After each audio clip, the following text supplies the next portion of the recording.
My name is Rachel and I cared for my father Tony, who was diagnosed with early onset dementia in 2005. And I suppose one of the main challenges after he was diagnosed was figuring out what to do now. Looking back on it, I wish that as a family we had come together and sat down and maybe discussed how we felt and what we could do together as a family.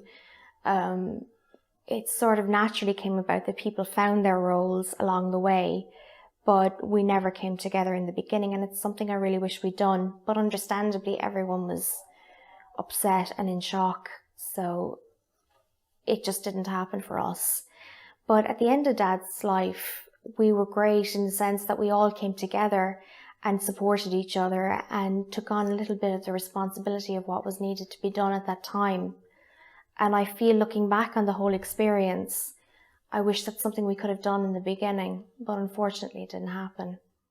One thing that was very frustrating as a carer was the lack of guidance on where to go for information and support from diagnosis.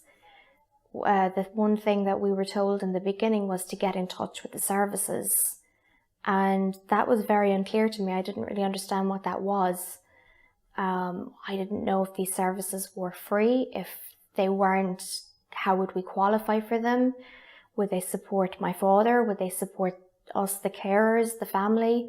How would they support us? It was just, very unclear, and nobody seemed to be able to really explain what those services were. So that was very, very difficult. The first form of support we found was from the public health nurse who came to visit my mother. And when she arrived, she was very upfront and said that she didn't know anything about dementia. And that was really devastating to my mother, who had, up to that point, had no support whatsoever from the services. And the first one that arrives tells her they don't know anything. Luckily, things have changed quite a bit since 2005, and public health nurses and doctors are a lot more clearer on what those supports are and where they are available. But I do still hear that phrase, get in touch with the services, being fed to carers, and I feel that it's something that's very unclear and very dangerous to a carer who's just been given a diagnosis and needs very clear signposting on where to go to from here.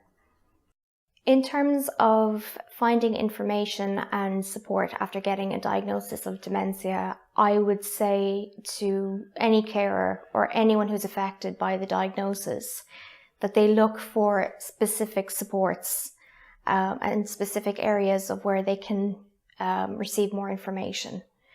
If somebody hears something like get in touch with the services, be very specific and say, what are those services? What is available to me? Because they will differ depending on where you live. So get names, numbers, website addresses, leaflets, pamphlets, whatever is available to you, get your hands on it.